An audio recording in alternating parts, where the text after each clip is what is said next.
dipersembahkan oleh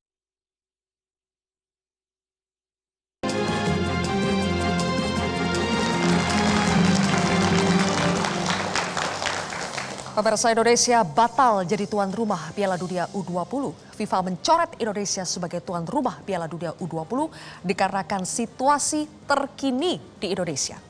Tidak spesifik apa situasi terkini yang dimaksud, kesiapan infrastrukturkah, tragedi Kanjuruhankah, atau penolakan sejumlah kepala daerah dan ormas terhadap kehadiran timnas Israel.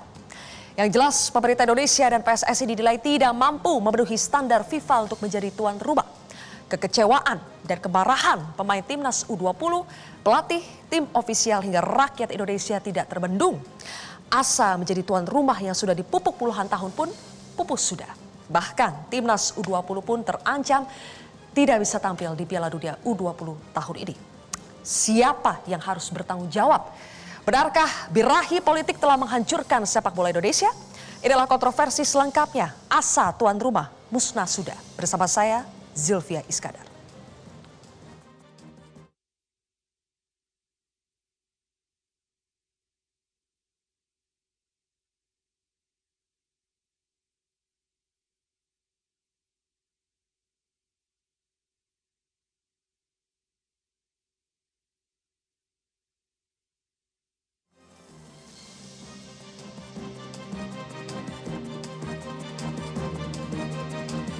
Pada Coach Sintayong dan seluruh tim, manajer, dan khususnya kepada anak-anakku sekalian yang harus kehilangan mimpi bisa bermain di Piala Dunia. Sedih, kecewa karena kan emang kita yang ini yang beneran mimpi para pemain sepak bola lah. Nggak cuma pemain Indonesia, semua pemain sampai pemain yang main di Liga Pro Inggris, Liga Pro manapun itu pasti cita-citanya bela negaranya untuk Piala Dunia. Kalau saya sih tetap fokus sama permainan saya sendiri, apalagi kan masih jauh juga langkahku ke depan. Tapi ada rencana yang udah disiapkan.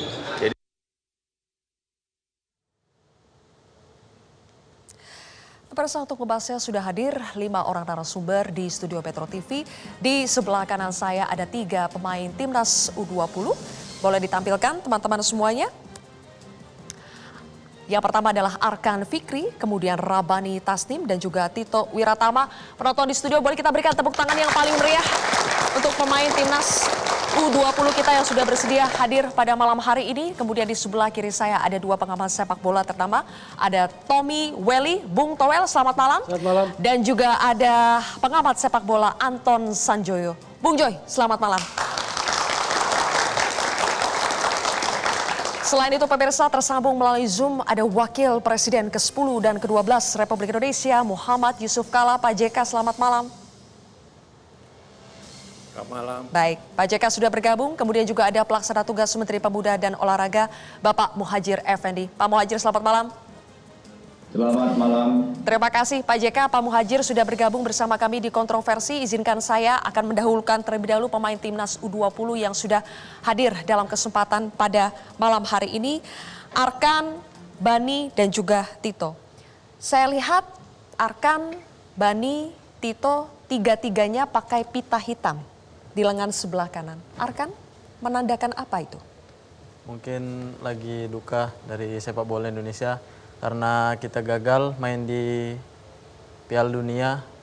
Impian semua pemain dari manapun, mimpi kita, mimpi besar kita semua karena kita gagal main di Piala Dunia. Jadi menandakan duka yang begitu mendalam ya? Ya. Arkan pertama kali mendengar kita gagal menjadi tuan rumah itu semalam ya? Ya. Reaksinya pada saat itu, suasananya di dalam ruangan pada saat itu seperti apa, Arkan? Rasanya campur aduk, saya kecewa, sedih. Pasti karena kita udah latihan lama, kita udah persiapan lama. Kita juga udah TC panjang ke Turki, kita ke Korea, kita juga latihan pagi, siang, sore juga kita lakuin. Kita kerja keras di lapangan. Yang kita tunggu-tunggu malah dibatalin, pasti kecewa dan sedih pastinya. Bani, pita hitam yang dikenakan saat ini, duka mendalam yang luar biasa buat Bani? Duka mendalam, kesedihan, kekecewaan, semua jadi satu. di pita hitam ini menurut saya. Reaksinya pada saat mendengar kita batal menjadi tuan rumah seperti apa? Reaksi kacau, pokoknya kita semua sedih, kecewa, sama semua pemain, ofisial, pelatih, karena kita berjuang bersama-sama dari awal. Kita di tim ini hampir 2 tahun, dan di momen-momen terakhir ini malah dibatalkan. Marah tidak? Ada marah, tapi bingung juga kita mau marah ke siapa kalau udah kayak gini. Bingung mau marah ke siapa? Ada penjelasan tidak, Bani, dari PSSI kah, dari pelatih kah? Apa sebetulnya yang menyebabkan Indonesia batal menjadi tuan rumah? Nggak ada alasan yang pasti yang dikasih ke kita. Kita cuma bisa nebak-nebak aja, kita cuma bisa menyimpulkan sendiri dari media yang kita lihat. Tapi untuk penjelasan dari PSSI atau dari mana belum ada secara pastinya. Kesimpulan Bani apa penyebab dari semua ini? Kesimpulan mungkin adalah sesuatu yang kita sendiri nggak mengerti, yaitu politik. Politik. Karena kita hanya cuma mempersiapkan untuk pertandingan. Kita cuma anak-anak yang mau bertanding sepak bola aja gitu aja. Nggak mau ikut-ikutan masalah politik atau apapun itu. Jadi menurut Bani, kemungkinan besar ini karena politik ya? Betul. Tito sepakat dengan itu? Sepakat. Apa yang membuat Tito paling kecewa atas keputusan Indonesia batal sebagai tuan rumah? Ya tentunya keputusan itu membuat kita pemain jadi nggak bisa tampil di Piala Dunia. Itu kan mimpi kita semua, mungkin semua mimpi pemain muda yang ada di Indonesia. Ya kita sangat kecewa kita mendengar kabar bahwa kita batal jadi tuan rumah itu. Padahal persiapannya sudah berapa lama Tito? Teman-teman semua mungkin sudah dari 2 tahun lebih kita persiapan. Itu mungkin bisa dikatakan seperti sia-sia. Persiapan itu untuk Piala Dunia, tapi Piala Dunianya sekarang batal. Merasa harus ada yang disalahkan atas semua ini? Saya nggak mau menyalahkan siapapun, mungkin ada orang yang mungkin bertanggung jawab lah terkait hal ini. Mereka yang harus ada yang bertanggung jawab. Harus ada yang bertanggung jawab. Oke. Saya ingin membacakan, mungkin kalau teman-teman bisa tampilkan atau juga membaca ya. Karena teman-teman timnas ini juga mencurahkan isi hati mereka di sosial media, bahkan langsung di kolom komentar. Arkan menulis, terima kasih Pak, orang tua saya tidak bisa cerita ke teman-temannya kalau punya anak yang sangat membanggakan karena bisa main di Piala Dunia. Rabani menulis, terima kasih Pak telah mengubur, menghancurkan mimpi besar kami untuk bermain Piala Dunia di hadapan rakyat sendiri. Semoga suatu saat Bapak merasakan kekecewaan, sakit hati yang sangat mendalam seperti yang kami rasakan. Ini ditujukan kepada salah satu kepala daerah ya. Kepala daerah yang sempat menyatakan penolakannya atas kehadiran timnas Israel. Kenapa Arkan merasa perlu untuk mengekspresikan ini langsung ke orangnya? Karena menurut saya dia orang pertama yang punya statement buat nolak Israel datang ke Indonesia. Padahal menurut saya Israel datang cuma mau main bola, bukan mau apalah itu kan. Cuma mau main bola, cuma dia datang mau main bola, main di Piala Dunia, itu aja menurut saya. Karena saya ngeluapin hati saya ke situ, saya lebih tenang aja gitu. Oke. Rabani kenapa merasa perlu untuk menyampaikan ini langsung ke orangnya? Karena betul sama seperti Arkan, dia orang yang sedikit banyak bertanggung jawab atas terjadinya pembatalan ini, karena dia berstatement bahwa dilarang gitu Israel masuk sini, padahal tidak ada tujuan apa-apa selain bertanding gitu.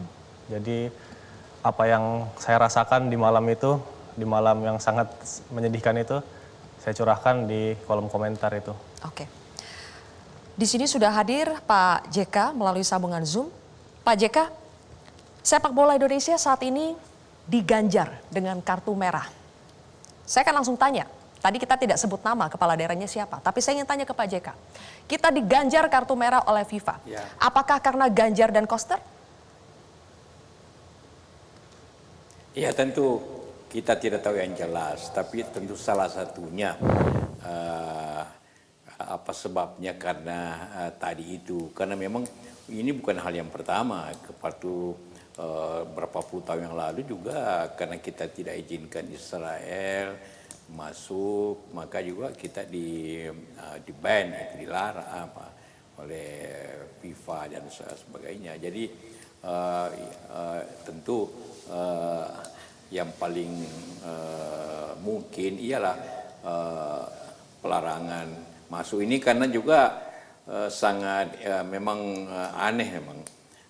Pemerintah pusat, Bapak Presiden mengizinkan, tapi gubernur tidak beberapa gubernur tidak mengizinkan. Ini artinya tentu FIFA bingung yang mana pemerintah di Indonesia ini, tentu mungkin begitu barangkali. Nah, sehingga kalau gubernur tidak setuju, tentu keamanannya mungkin agak terganggu. Tentu pikir salah satu alasan seperti itulah.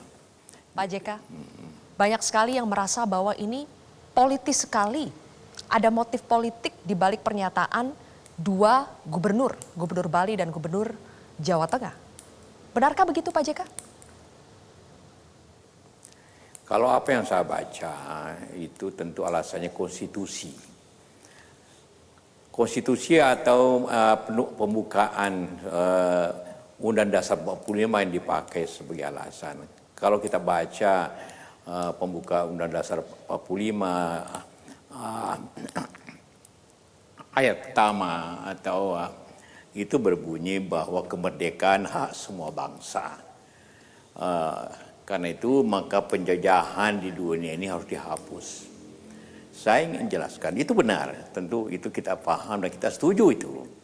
Tapi kita tahu juga bahwa untuk menghapus penjajahan itu di dua hal. Pertama, lewat peperangan, bertempur, seperti kita alami Indonesia.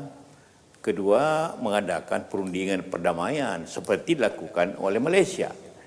Nah, apa yang terjadi di Israel dan Palestina, itu karena peperangan itu sehingga dikontrol atau dijajah oleh, dijajah agak sedikit berbeda karena urusan internal masih diurus oleh Palestina. Kata dijajah.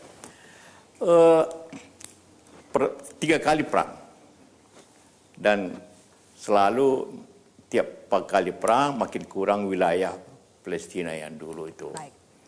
Karena itu maka tidak mau perang sekarang tidak mungkin, sudah sulit karena negara yang perang itu bukan Palestina sebenarnya, negara Arab. Yang Mesir, Jordan, Syria. Nah kemudiannya, karena itu jalan satu-satunya ialah perundingan. Perundingan, baik. Pak JK. Jadi kehadiran itu penting supaya kita semua. Pak JK, para pemain timnas ini mungkin tidak memahami lebih jauh ya konflik yang terjadi antara Israel dengan Palestina. Seperti kata teman-teman di sini, Arkan, Bani, Tito, mereka hanya ingin bermain bola. Mereka hanya anak kecil biasa dari daerah yang punya mimpi besar, ingin bertanding di Piala Dunia. Kenapa harus dikait-kaitkan dengan penjajahan, dengan sikap Indonesia terhadap Israel dan sebagainya? Tidakkah mereka yang menjadi korban, Pak JK dan juga Pak Muhadjir? Boleh kita ulas ini lebih jauh? Kita harus jeda terlebih dahulu pemirsa, kontroversi akan kembali sesaat.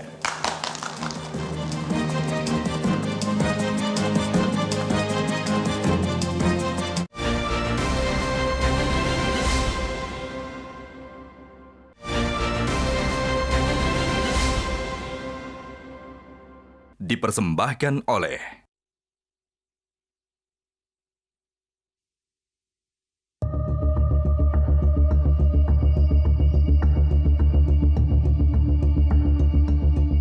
Ya kecewa lah, wong kita sudah menyiapkan sejak awal kok. Oh harus tetap semangat terus. Ini bukan kiamat, kita harus tetap berlatih dan kita harus membangun sepak bola kita. Arkan, tetap semangat, bukan kiamat kok kan?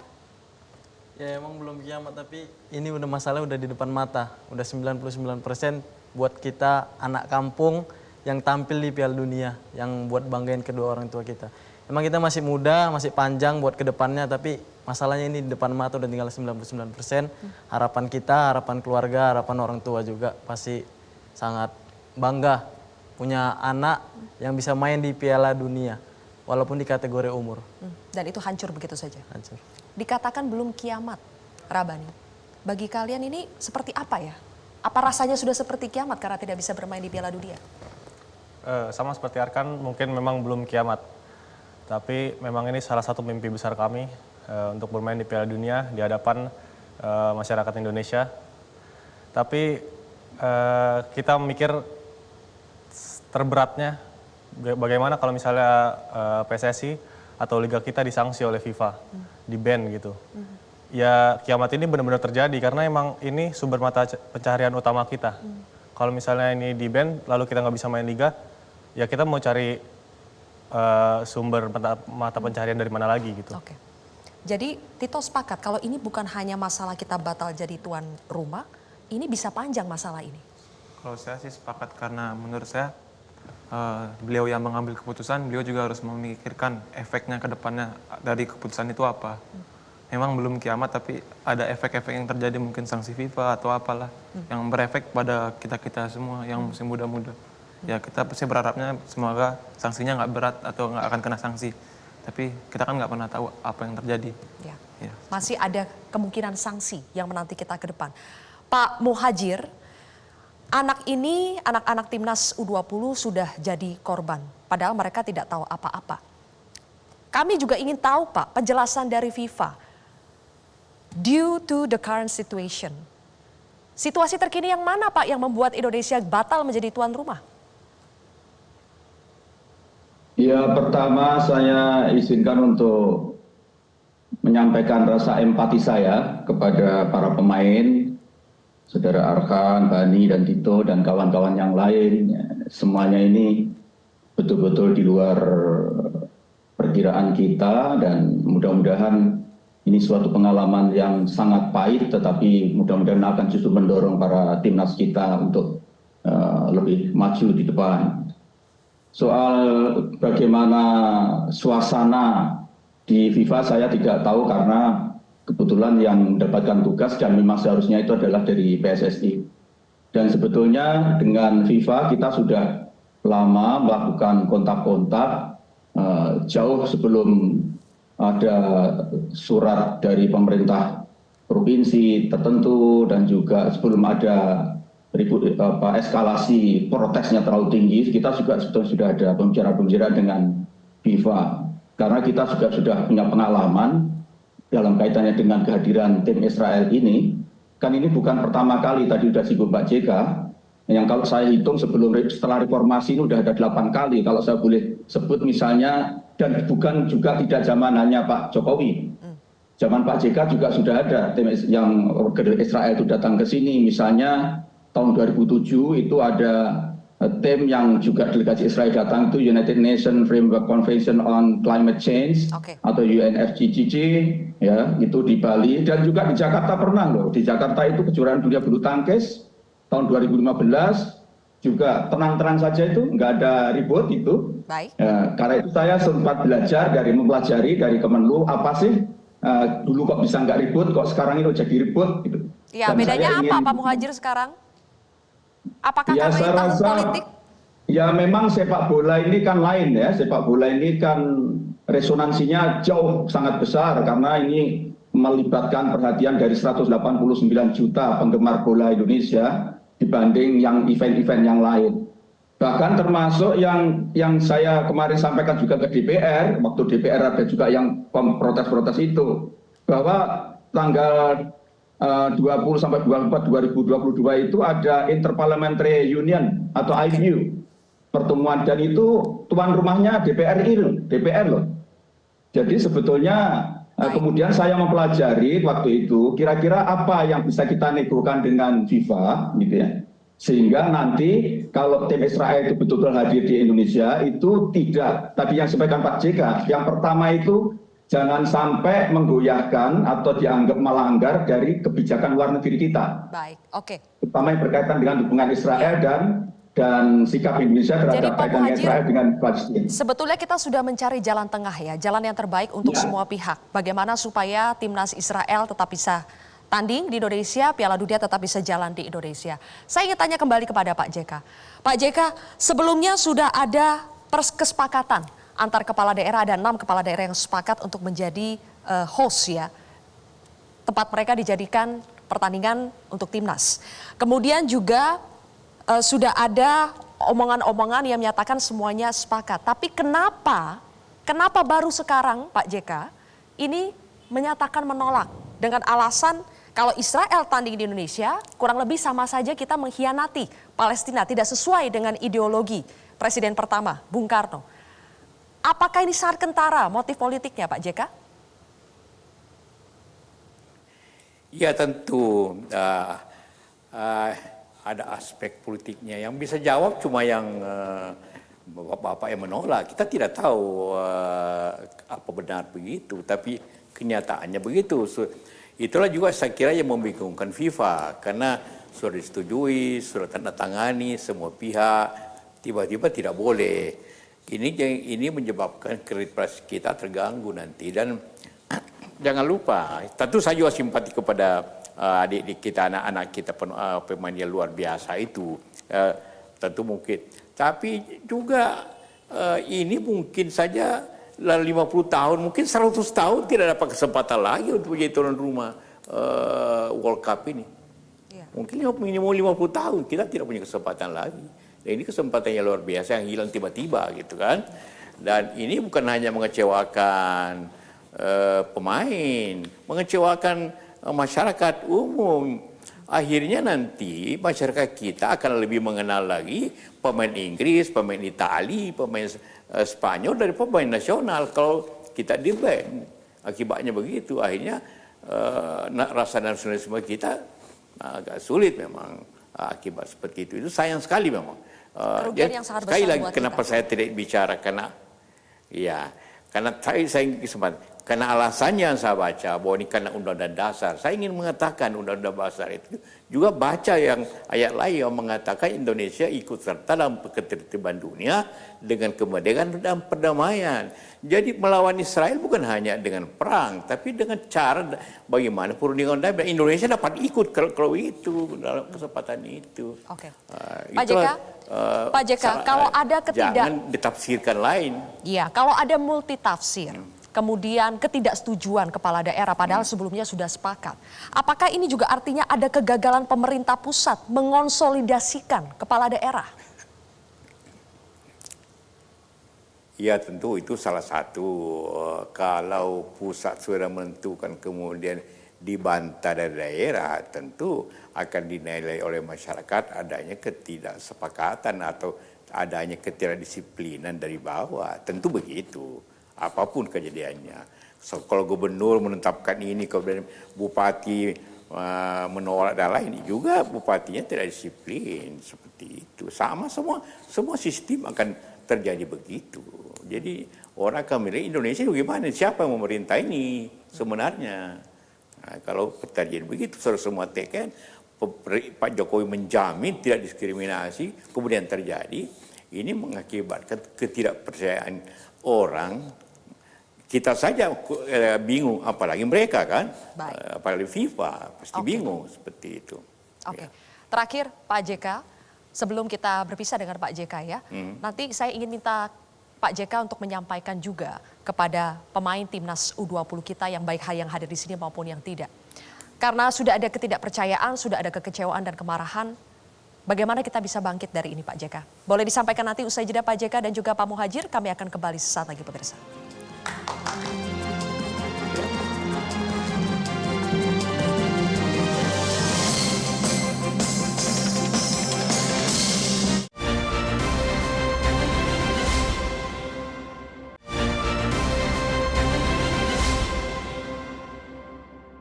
Dipersembahkan oleh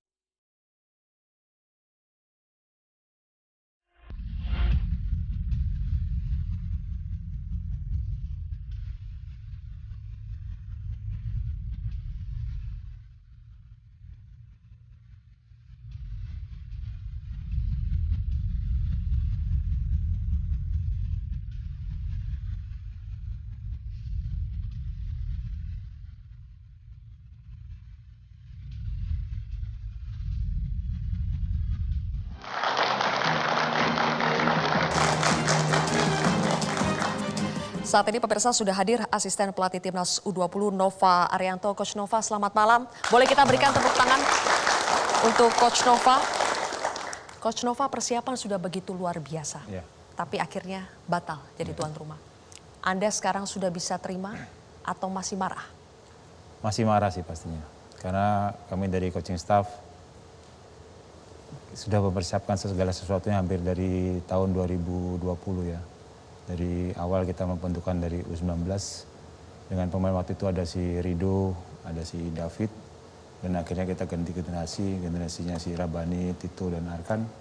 Itu yang Kucin sampai sekarang cuma dari coaching staff masih patah hati sih. Patah hati. Patah hatinya adalah apa yang kita lakukan selama ini, hampir selama 4 tahun ini atau 3 tahun 6 bulan ini seperti hanya sia-sia sih. Kita udah jauh dari keluarga, dari kemanapun kita TC, akhirnya kita gagal, itu yang membuat kita masih kecewa sampai saat ini. Oke. Pelatih, tim ofisial paham ini sebetulnya karena apa, Coach? Ya, terkadang kita tidak mau melihat ya apa yang menjadi penyebab ini sampai gagal sih. Cuma memang situasinya karena ada penolakan-penolakan di Bali, di Jawa Tengah, itu yang menurut kami itu yang menjadi masalahnya di sini sih. Tetapi kita nggak mau terlalu ambil pusing di sana karena saya bicara sama pemain juga, olahraga hanya olahraga, bukan politik, bukan agama, tapi olahraga hanya menjunjung sportivitas. Jangan Itu yang ikut-ikutan kita selalu- seperti yang di luar sana ya, Ya, berpolitik seperti di luar sana. Betul. Oke, Bung Joy, ada juga disebut oleh FIFA, the tragedy that occurred in October 2022. Kita tahu itu tragedi Kanjuruhan. Anda juga salah satu bagian dari yang menginvestigasi tragedi Kanjuruhan. Apakah dampak dari tragedi Kanjuruhan itu juga yang menjadi salah satu penyebab kita batal jadi tuan rumah? Ya, sebelum saya menjawab soal apakah ada dampak tragedi Kanjuruhan, saya ingin bicara langsung kalau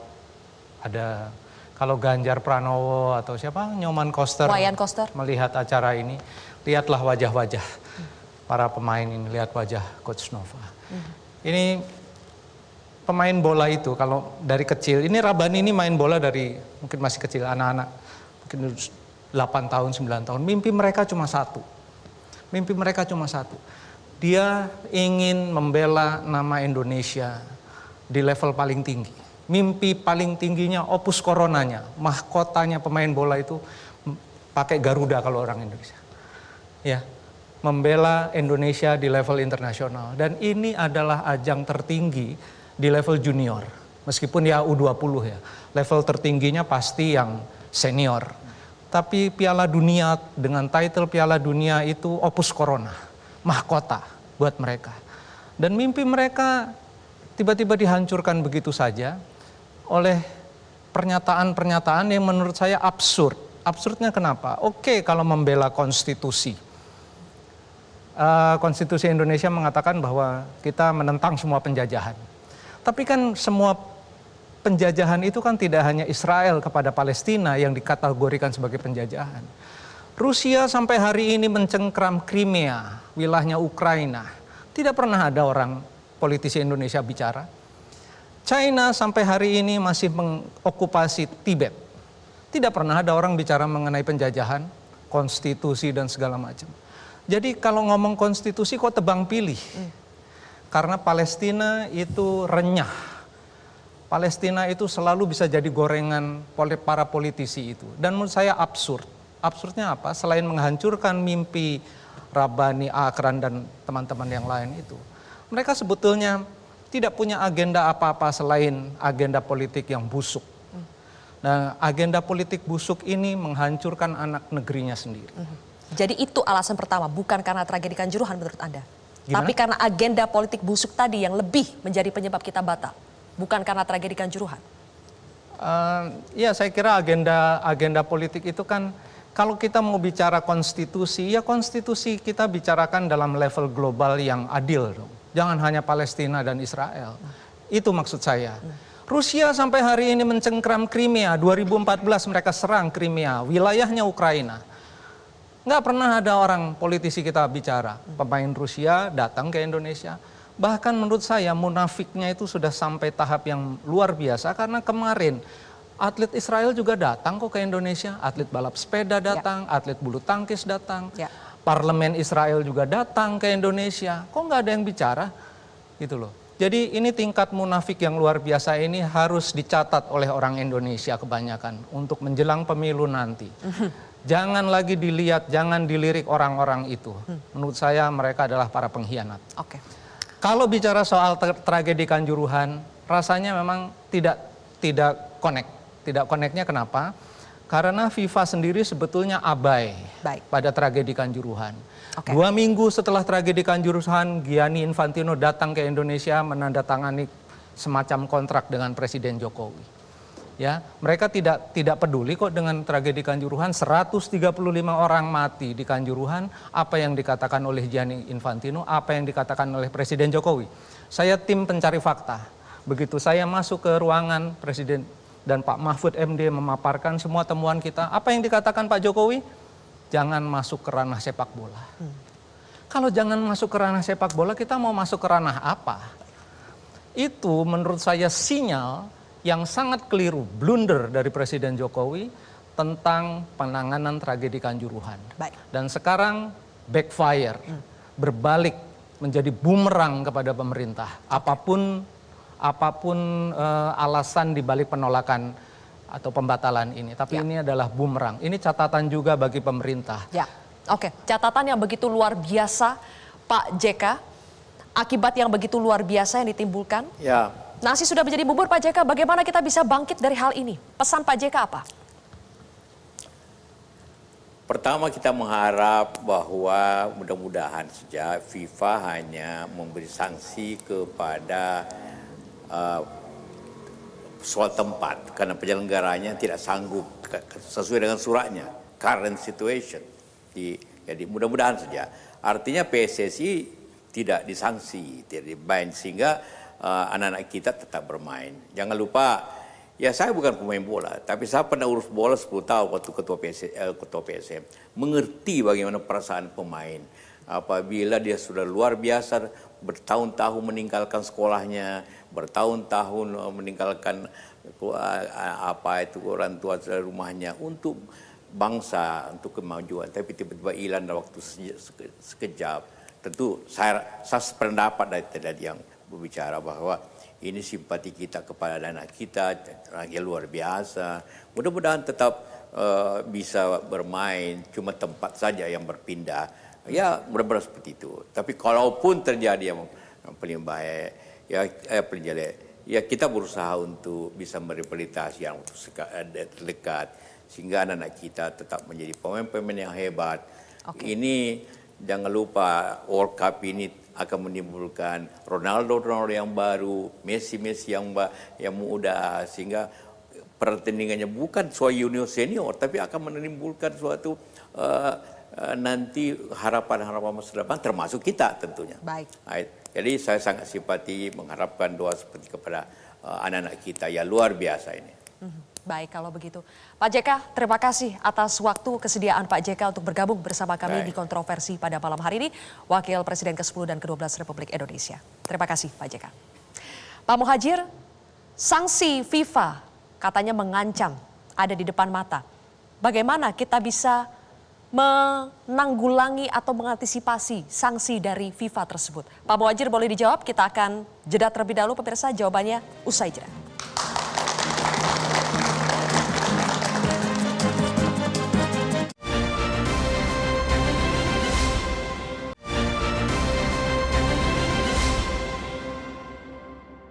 Dipersembahkan oleh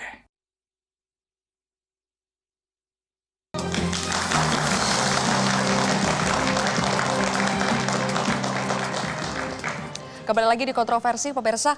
Bung Toel, di saat seperti ini semuanya saling tunjuk siapa yang salah. Ada yang bilang PSSI yang gagal melobi FIFA, ada yang bilang Ganjar Koster yang menyebabkan ini semua.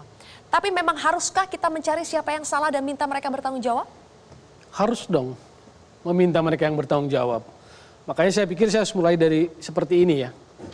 Ini adik-adik kita ini, anak-anak kita ini boleh jadi generasi yang beruntung. Seperti tadi Kusnova bilang, tadinya kan harusnya 2021 ya dunianya. Generasinya Rizky Ridho ya, berubah ke generasi mereka. Jadi mereka generasi beruntung. Tapi boleh jadi mereka juga generasi yang tragis.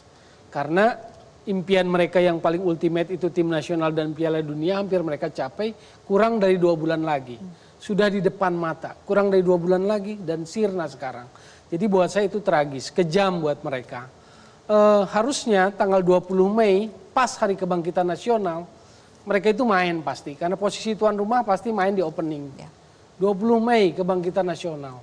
Tapi yang jadi sekarang ambiar kan boro-boro kebangkitan nasional. Mereka nggak bisa merasakan itu. Dan tadi mereka bilang kami ini cuma pengen main bola. Mereka nggak sekedar main bola. Mereka main bola pakai lambang Garuda di dada dan merah putih. Jadi ini anak-anak muda terpilih yang mewakili Indonesia, mewakili sekian juta rakyat Indonesia. Mereka patriotis loh, dibandingkan mungkin dengan para politisi yang banyak seliweran dengan berbagai kasus kan. Mereka patriotis, walaupun mereka nggak gembar-gembor karena saking masih polosnya di usia 20 tahun. Mereka bilang mau main bola katanya. Padahal mereka bukan sekedar main bola, mereka patriotis. Kan begitu, itu satu. Nah sekarang apa yang terjadi dengan seperti ini? Maka kemudian muncul pertanyaan, jangan-jangan ini adalah memang gambaran posisi sepak bola di hadapan negara dan pemerintah. Enggak berarti, bahkan level Piala Dunia pun bisa hilang gitu aja. Dengan segala penolakan yang menurut saya mulai terjadi di bulan Maret ini. Israel lolos Juli 2022, tahun lalu. Tapi penolakan begitu marak di Maret ini, sampai akhirnya terjadi pembatalan, jadi tuan rumah. Dan hak mereka untuk tampil juga sirna. Ini sorry aja, nambah nih bukan untuk membuat besar kepala. Arkan Fikri ini tadi saya tanya tingginya berapa, 165. Saya ini kagum mainnya. Di tengah dia kecil tapi dia kayak raksasa, the little giant dia. Dia jangkar gitu loh di lapangan tengah, dia kuasai lapangan tengah. Mobilitasnya tinggi. Saya tanya, kamu anak mana? Tebing tinggi, main di Arema. Jadi mereka patriotis, mereka pemain-pemain hebat loh. Memang belum juara, tapi Piala Dunia U20 itu untuk mengakselerasi. Tapi lihat kejadian hari ini, maka saya bertanya-tanya dalam hati, jangan-jangan negara memang nggak anggap penting sepak bola. Padahal dalam dunia modern, diplomasi modern tingkat tinggi, menurut saya adalah event-event olahraga internasional. Memang berhasil kalau nggak sepak bolanya hebat, dikenal apa sih? Kecuali penghasil kopi, favelas, atau apapun juga. Nah kebetulan juga kemarin Pak Muhadzir di hadapan Komisi 10 DPR RI mengatakan bahwa Piala Dunia U20 bukan skala prioritas dalam pembangunan nasional. Pertanyaan saya, karena seingat saya prioritas pembangunan nasional nomor 3 itu adalah peningkatan sumber daya manusia dan daya saingnya itu, daya bersaingnya itu. Nah pikir-pikir anak muda ini termasuk Coach Nova ini bukan SDM apa? Oke, baik. Langsung saya tanyakan ke Pak Muhadzir ya. Pak Muhadzir, ada statement seperti itu dari Bung Toel. Katanya Pak Muhadzir ketika di Komisi 10 mengatakan bahwa Piala Dunia bukan skala prioritas dan jangan-jangan pemerintah memang tidak menganggap penting sepak bola di Indonesia. Jawabannya Pak Muhadzir? Ya waktu itu saya akan menjelaskan tentang grand design pembangunan manusia. Dilihat secara utuh bangsa Indonesia ini, kemudian kita tempatkan di mana sih posisi olahraga. Olahraga itu dari bagian pembangunan manusia. Kemudian di mana posisi sepak bola. Kemudian saya bilang di sinilah posisi sepak bola. Jadi kalau dilihat dari konteks secara utuh, itu maka sebetulnya memang sepak bola itu bukan skala prioritas yang seperti misalnya penanganan stunting, kemiskinan ekstrim, dan seterusnya itu. Jadi harus, kalau itu memang kalau pernyataan saya itu dipenggal, ya memang kelihatannya saya kemudian tidak memperhatikan sepak bola. Padahal sepak bola itu juga sudah kita tangani dengan sungguh-sungguh. Kalau tidak dengan sungguh-sungguh, mana kita bikin U20 ini kan gitu. Jadi lihat konteks secara utuh, waktu itu saya menjelaskan tentang pembangunan manusia Indonesia, di mana posisi olahraga, di mana posisi kesehatan, di mana posisi pendidikan. Kemudian saya menjelaskan bahwa karena itu siapapun yang kontroversi ini sudahlah dilihat secara utuh, jangan seolah-olah kalau sudah satu ini nanti tidak berhasil itu Indonesia akan kiamat. Saya memang juga menyebut kiamat, tapi kiamatnya itu tidak dalam kaitannya, dalam hubungannya dengan U20. Mereka yang menolak kedatangan tim Israel itu loh. Karena kalau sampai seolah kalau Israel datang terus Indonesia ini mau kiamat gitu. Tapi kan kemudian juga jadi berubah itu di lapangan, di berita-berita saya baca. Dan dalam soal ini tadi juga saya bilang kita sudah menyiapkan jauh-jauh hari. Kan semuanya tahu lah saya kira Mas Bung Anton dan juga Mas Tommy ya, bahwa kehadiran tim Israel ini kan di luar dugaan kita. Karena seumur-umur belum pernah dia lolos dalam prakualifikasi. Dan karena itu kita sudah siapkan, saya pelajari tim maupun delegasi Israel masuk Indonesia itu kok ya selama ini kok baik-baik saja. Ya, kira-kira kemudian bagaimana supaya ini juga kondisinya baik-baik saja, karena itu kita juga sudah mengajukan tawaran kepada FIFA supaya ada prasyarat-prasyarat sehingga nanti kita tidak dianggap melanggar kebijakan luar negeri, tidak melanggar konstitusi, sehingga tidak sampai masuk ke ranah politik. Kita betul-betul berusaha untuk mencegah jangan sampai masuk ke ranah politik memang gitu. Tetapi kan memang memisahkan politik dengan jangan sampai masuk ke ranah politik. Hasilnya kelihatan tidak dari pencegahan itu, Bung Toel? Iya tidak ya, karena juga kita kan tahu. Dong, jangan dipotong dong, saya kan harus menjelaskan. Pak Muhadjir mau melanjutkan dulu, silakan.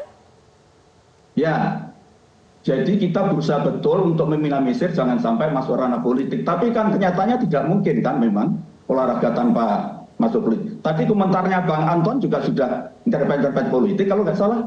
Ya, bahkan forum ini jangan-jangan juga sudah ada pesan-pesan politik.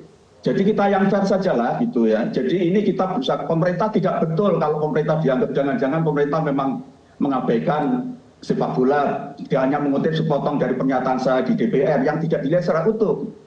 Coba dengar itu, dilihat rekaman secara utuh. Saya minta kepada mereka yang keras menentang kehadiran Israel, saya bilang, bacalah empati dari para timnas ini. Mereka bagaimana kehilangan peluang yang sangat berharga. Lihat itu, dilihat dulu, direkamnya semua.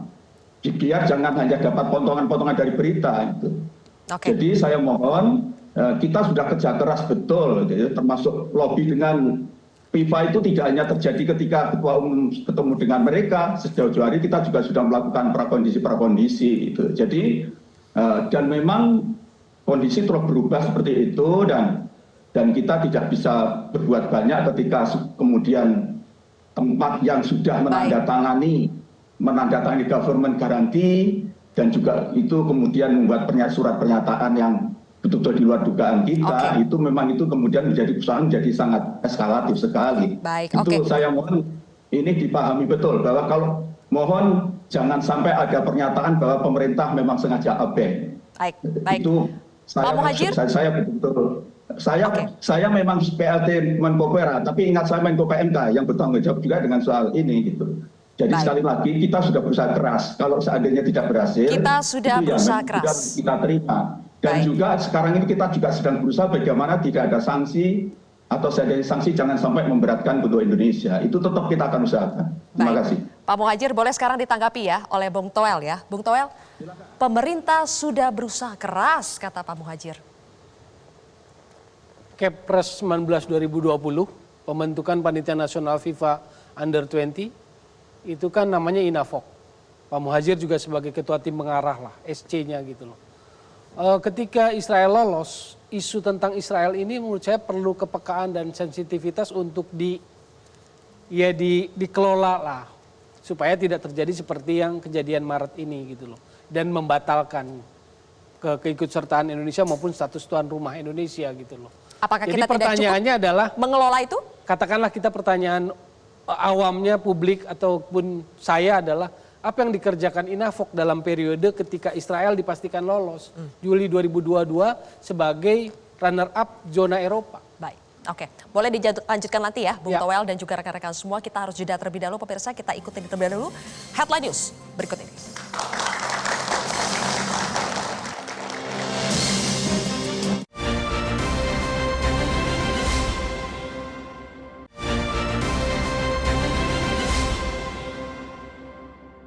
Dipersembahkan oleh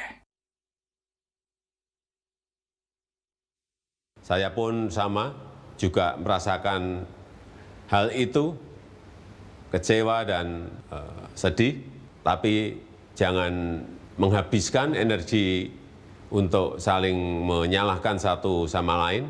Dan sebagai bangsa yang besar, kita harus melihat ke depan, jangan melihat ke belakang. Jadikan hal ini sebagai pembelajaran berharga bagi kita semuanya, bagi persepakbolaan nasional Indonesia. Dan saya telah meminta Ketua Umum PSSI, Bapak Erick Thohir, untuk terus berupaya semaksimal mungkin agar sepak bola Indonesia tidak terkena sanksi, termasuk kesempatan untuk menjadi tuan rumah event-event internasional lainnya.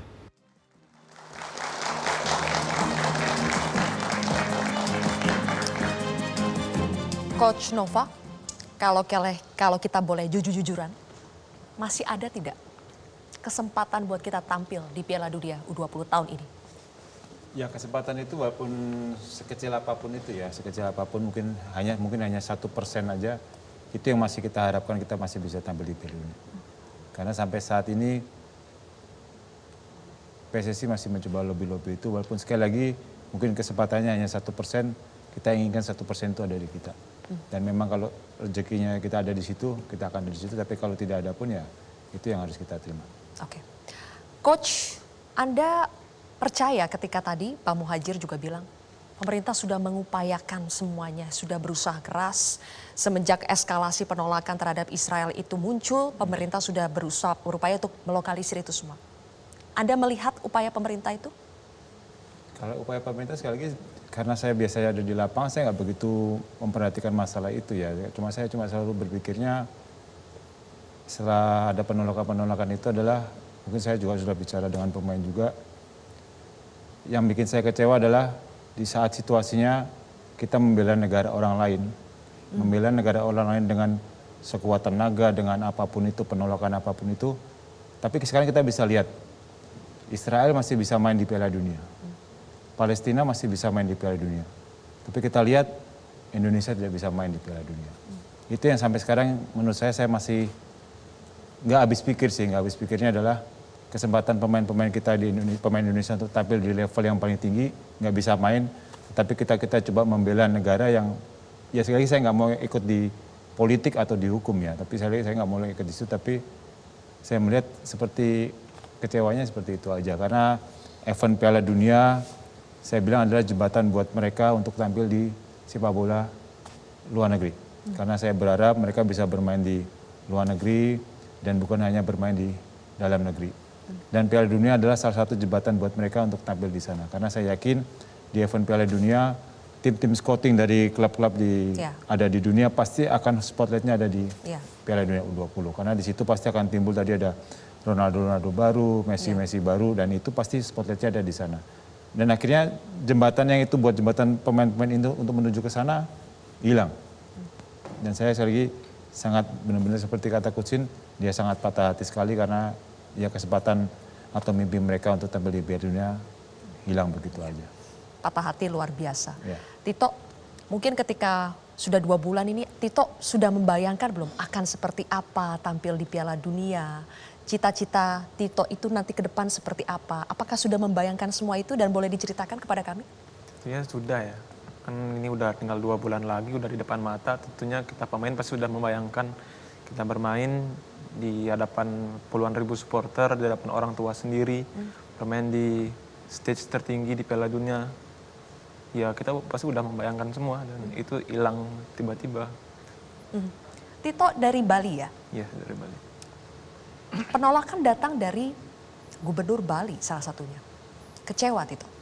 Tentunya kecewa karena dari tempat asal Tito? Dari daerah saya sendiri. Habis pikir tidak? Tentunya habis pikir karena ya kenapa baru nolaknya sekarang gitu, nggak dari kemarin-kemarinnya. Padahal keluarga, orang tua di sana mungkin sudah sangat semangat ya? Tentunya keluarga besar, keluarga saya, teman, semua udah semangat untuk nonton Piala Dunia. Pada akhirnya kenyataannya seperti ini. Ya. Bani mungkin waktu itu sudah set target pribadi yang ingin dicapai di Piala Dunia? Sudah sampai situ kah pemikirannya? Sudah, pastinya dengan persiapan yang udah kita lakuin dari jauh-jauh hari, saya tentunya udah punya target tim, target pribadi. Target pribadi pastinya sebagai seorang striker saya bisa mencetak gol. Apalagi ditonton oleh keluarga langsung di stadion, ditonton semua masyarakat Indonesia. Sangat indah lah saya bayangin, tapi ya udah sampai saat ini itu hanya sekedar bayangan aja, nggak bisa terrealisasi karena pembatalan ini. Agak merinding ya ketika mendengar sudah membayangkan seindah itu sebetulnya. Arkan juga sudah membayangkan target untuk tim, target untuk pribadi. Pasti saya sudah membayangkan di setiap malam pasti membayangkan saya bisa main di Piala Dunia, ditonton oleh seluruh dunia, orang tua nonton, keluarga juga nonton. pasti target pribadi saya bisa bermain dengan bagus, dan target tim kita bisa minimal itu bisa lolos di fase grup. Kita pasti udah kerja sama-sama, kita dari latihan kita bareng-bareng, kita yakin dan saya sangat optimis. Karena kita udah lama bareng, pasti kita yakin kita bisa kalau kita bareng-bareng dan dengerin instruksi dari Coach Shin. Kekompakan tim sebetulnya sudah sangat berasa ya, sudah sangat menggebu-gebu ya. Iya. Oke, kalau tadi Coach Nova mengatakan, ya katakanlah masih ada harapan 1% itu, kita masih bisa tampil di Piala Dunia. Arkan juga masih punya harapan itu? Harapan ya dibilang Coach Nova kalau 1%. Harapan pasti ada ya, pokoknya kalau misalnya ada harapan ada, tapi kalau bisa main tampil Piala Dunia kayaknya berat karena cuma 1% udah tinggal. Sudah merasa berat ya? Sebelum ke Bung Toel lagi melanjutkan tadi, Bung Joy, seberat itukah, sudah tidak mungkinkah sebetulnya kita tampil di Piala Dunia tahun ini?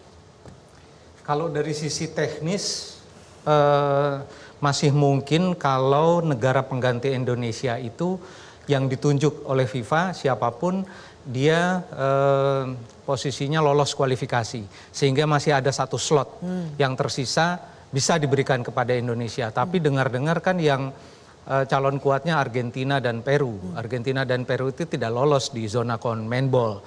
Jadi saya tadi juga bilang ke anak-anak ini, jangan berharap terlalu besar. Ini sudah tutup lembaran ini, tapi jangan patah arang. Ini bukan kiamat. Ini bukan kiamat bagi kalian. Kalian tuh masih panjang, masih perjalanannya tuh masih sangat panjang dan masih sangat cemerlang menurut saya. Kembali ke klub, berusaha sekuat-kuatnya, kamu tampil lebih banyak, jadi pemain inti. Kata Coach Nova tadi, kalau kamu bermain reguler, akan dilirik klub-klub di luar negeri, kamu main di luar negeri, jangan main di Indonesia, main di luar negeri. Sebisanya kalau bisa main di Eropa. Kalau tidak di Korea Selatan atau di Jepang, karena itu akan menjadi sorotan. Dan balas dendam kalian kepada para politisi-politisi yang bermulut tidak bagus itu, bayar dengan prestasi. Kalian tunjukkan bahwa kalian adalah bibit-bibit terbaik yang pernah dipunyai Indonesia. Nanti kalau kalian sudah senior, kalian juarai semua yang bisa dijuarai oleh Indonesia. AFF kalian juarai, SEA Games kalian juarai, kalau bisa masuk ke level elite Asia. Jadi buktikan bahwa kalian ini tidak patah arang. Jadi ini bukan kiamat, ya. Biarkan ini berlalu, tutup ini, dan kalian bangkit. Bangkit karena kalian punya talenta, kalian punya semua yang dibutuhkan untuk menjadi pemain terbaik. Ya, balas dendam kalian dengan prestasi. Oke, kita berikan tepuk tangan dulu.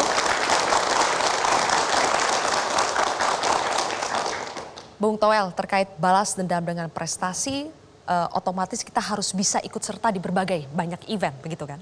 Ya. Tapi sekarang kita dengarnya ngeri begitu loh. Indonesia mungkin ke depannya akan terancam dikucilkan dari event-event internasional, bahkan mungkin akan sulit lagi menjadi host Piala Dunia dan sebagainya.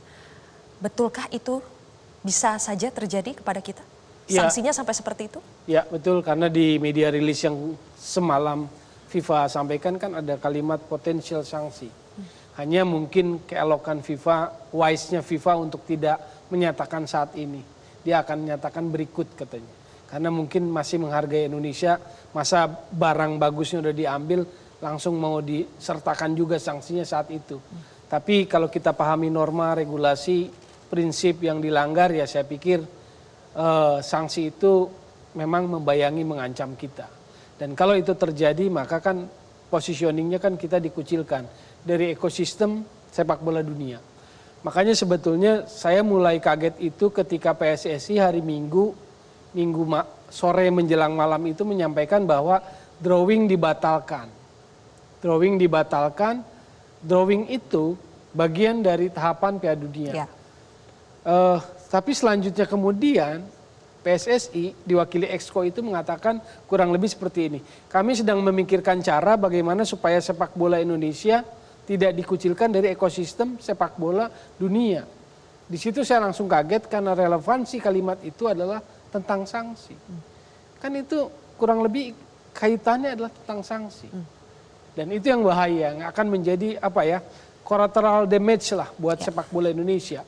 Udah hilang FIFA Under 20-nya, lalu kemudian adik-adik ini, anak-anak ini nggak bisa main, mimpinya langsung sirna, tragisnya karena sudah 2 bulan di depan mata, lalu kemudian ada sanksi semua level loh, bukan mereka aja, di semua level timnas nggak bisa main. Baik. Kita terisolasi, terkucil. Dan kalau sekarang ban FIFA. Dan sekarang Presiden mengatakan bahwa kita jangan menghabiskan energi untuk saling menyalahkan, tapi kita harus mengambil pelajaran berharga dari sepak bola Indonesia. Bisakah itu terjadi? Kita akan bahas sesaat lagi pemirsa, usai jeda.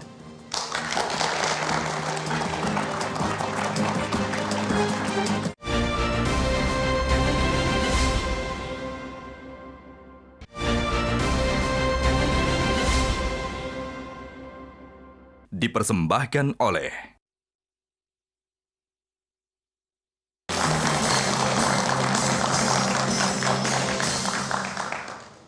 Baik, pemirsa, kita tiba di segmen akhir kontroversi. Bani, tadi Presiden bilang jadikan peristiwa ini pembelajaran berharga bagi sepak bola Indonesia. Apa, Bani, pembelajaran berharga yang bisa dipetik? Timnasnya yang harus belajar, pemain sepak bolanya yang harus belajar, atau mungkin orang-orang di luar sana yang harus belajar justru? Menurut saya semua orang harus belajar. Mungkin dari timnasnya belajar untuk ikhlas mungkin. Dengan apa yang terjadi, dengan persiapan panjang dan turnamen yang tinggal sebentar lagi tiba-tiba batal, ya apalagi yang bisa dipelajarin selain belajar ikhlas. Ya untuk orang-orang yang di atas mungkin belajar untuk tahu gitu konsekuensi dari apa yang mereka ambil gitu. Dari apa yang mereka statementkan tuh mereka harus berpikir lebih panjang lagi siapa yang akan terkena dampaknya. Karena panjang sekali gitu dampaknya. Gak cuma kita sebagai timnas U20, tapi seluruh sepak bola mungkin akan terkena dampaknya di Indonesia ini. Oke. Terima kasih Bani, kita berikan tepuk tangan untuk Bani. Tetap semangat Bani. Tito, siapa yang harus belajar dan apa sih yang harus dipelajari dari peristiwa ini? Ya seperti yang Bani bilang, tentunya semua insan yang ada harus belajar. Kita pemain juga harus belajar.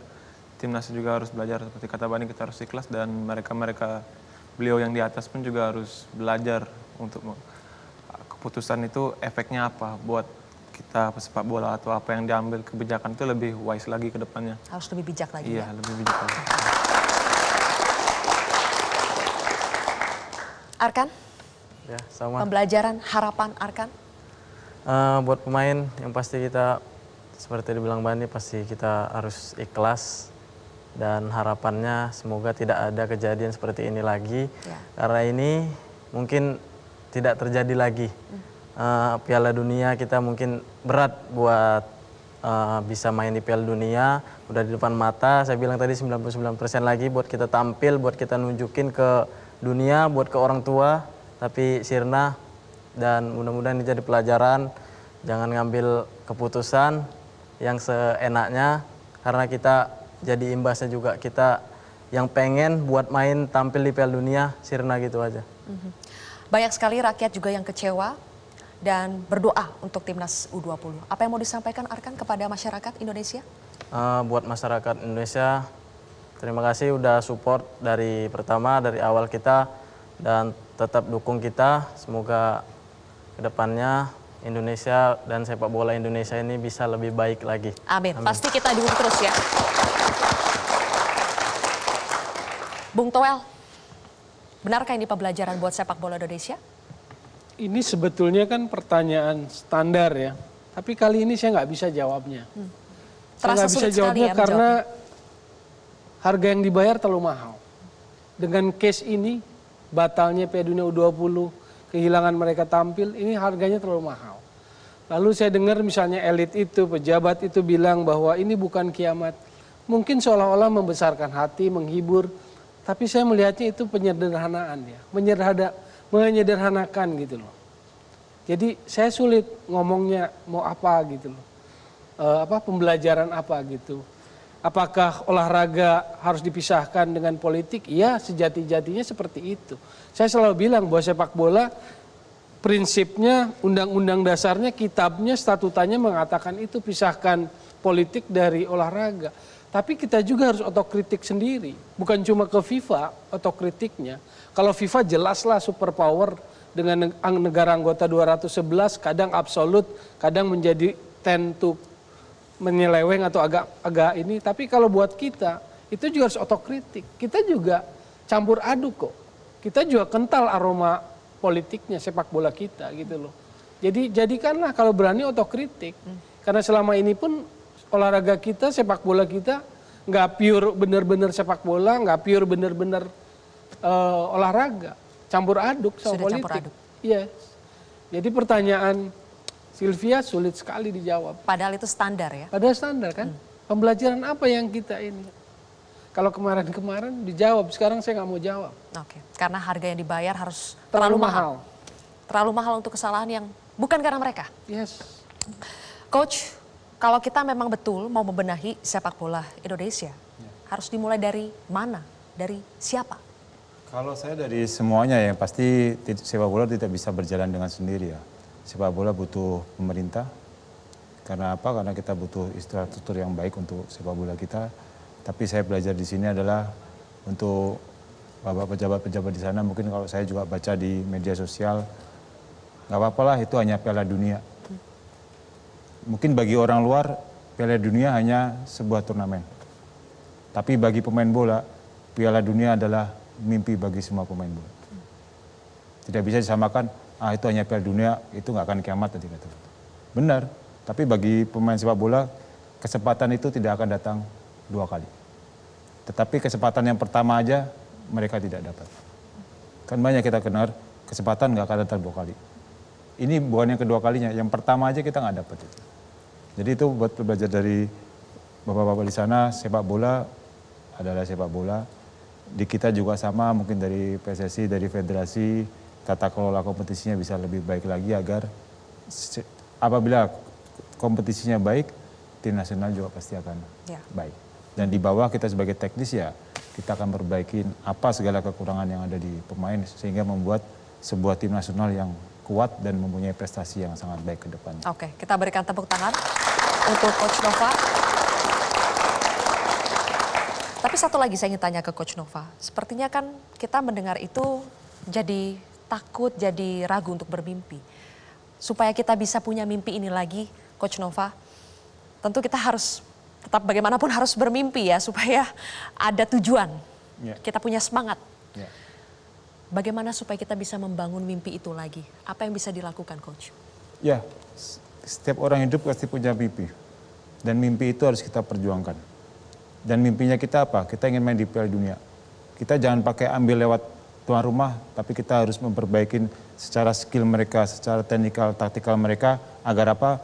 Agar kita masuk Piala Dunia dengan lolos sebagai 4 besar di situ atau dengan level apapun. Sehingga kita lolos bukan sebagai tuan rumah, tapi kita lolos benar-benar kita punya kualitas yang baik. Dan saya yakin dengan ke depan, progresnya ke depan, saya harapkan Indonesia bisa sukses atau lolos Piala Dunia dengan jalur yang benar-benar dari yang kita yang meraih prestasi. Amin. Iya itu dia. Oke, Bung Joy, terakhir. Siapa yang harus belajar ya dan apa yang bisa dipelajari memang sebetulnya dari peristiwa ini? Ya, ini pembelajaran untuk bangsa Indonesia lah gitu ya. Jadi sepak bola ini sebetulnya kalau saya bicara sepak bola itu adalah atlet. Atlet adalah orang kedua dalam tanda kutip yang bisa mengibarkan bendera merah putih di luar negeri. Ya.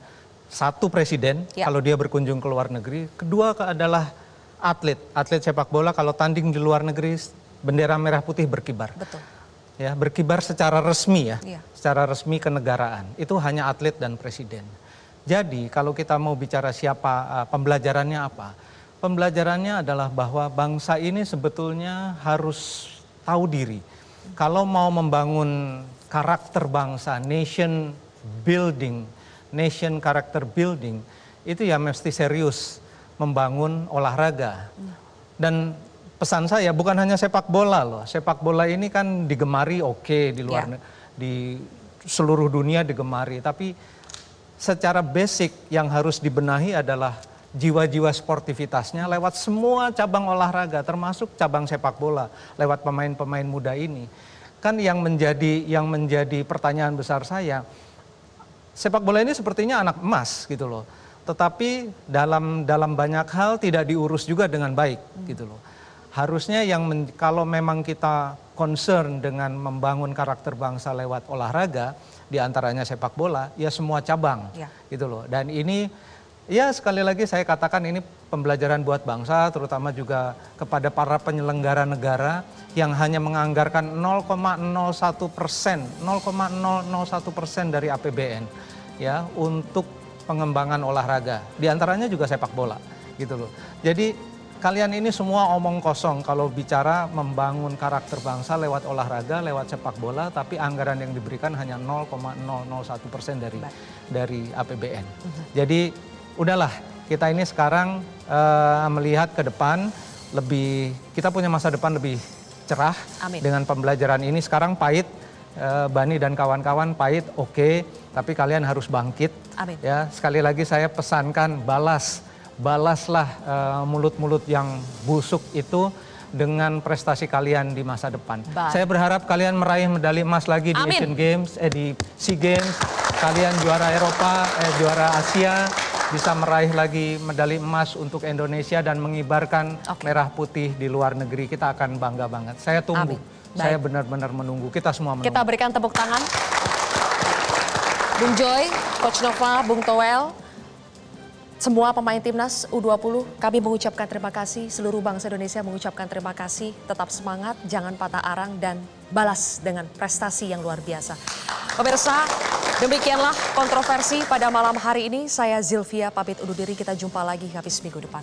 Sampai jumpa.